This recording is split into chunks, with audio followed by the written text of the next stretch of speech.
When you're up there, it's the best thing I can say is it's a chance to look at the Earth that you've never seen before. So when you're up there and you start looking around, you're just saying, gee, this is beautiful.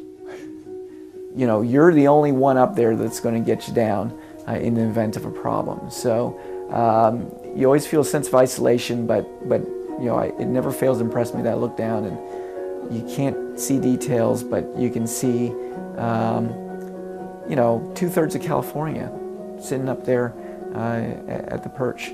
So. Does that make you feel small? Does it make you feel bigger as a person? Small. Definitely small.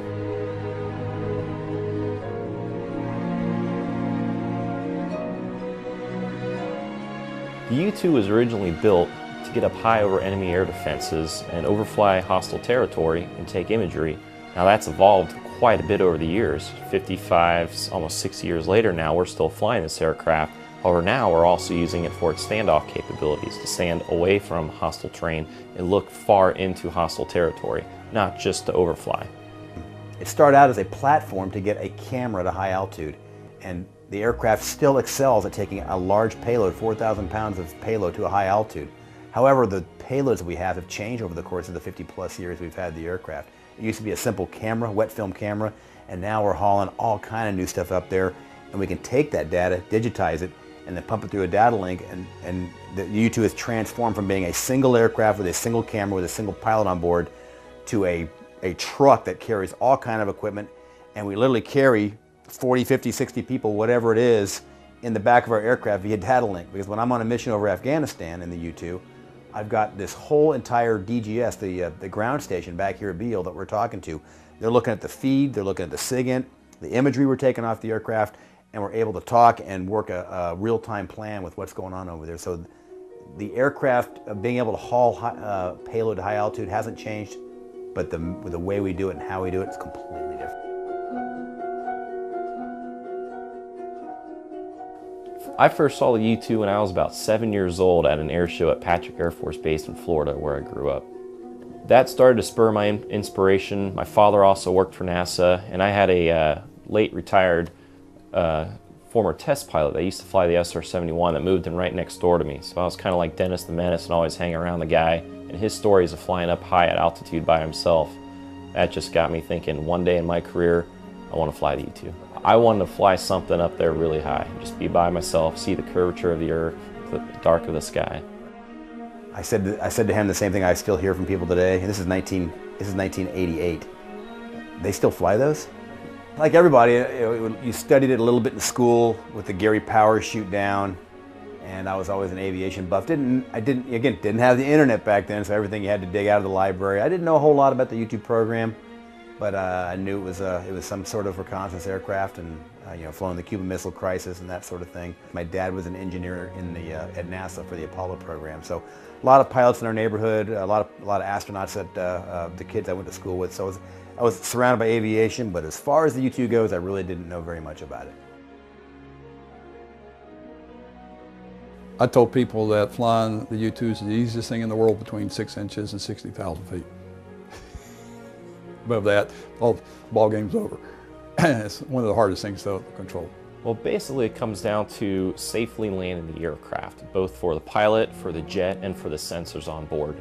The U-2 is such an efficient aircraft, it's almost like a big old glider with a big engine on there.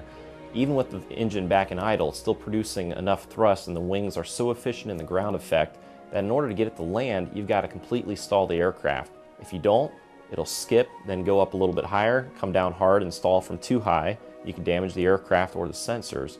So ideally, we want to get that thing to 1 or 2 feet above the ground and stall it right there and force it to land.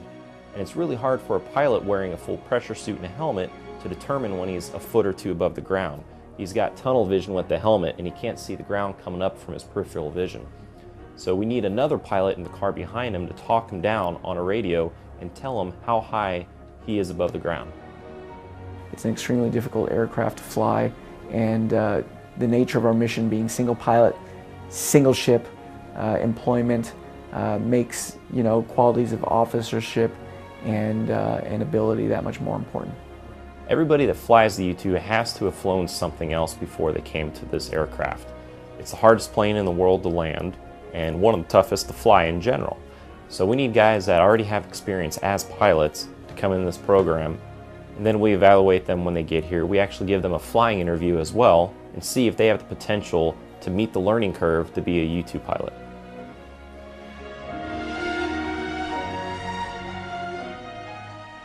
Well, I'm sure it was developed strictly for spying, if you want to put it bluntly.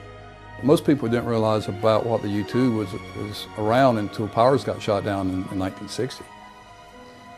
Prior to that time, half of the UFO sightings were U-2 flights.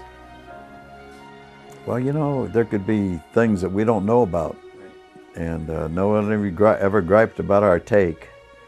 And I think that that in itself kept us at, or better, and mostly better, I think, ahead of our possible enemy.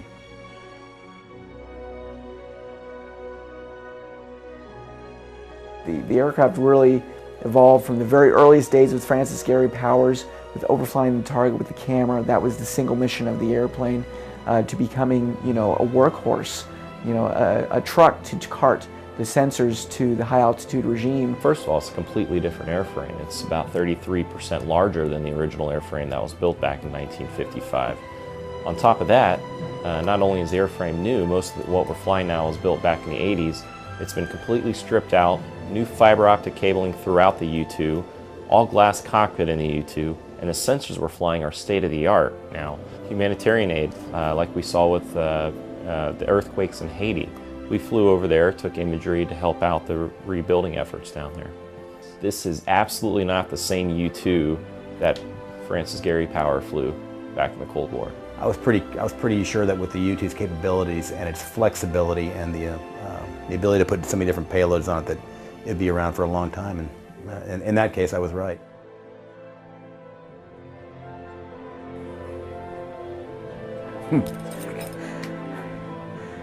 Kind of gets to me when I think about it, but extremely fortunate. Just loved it.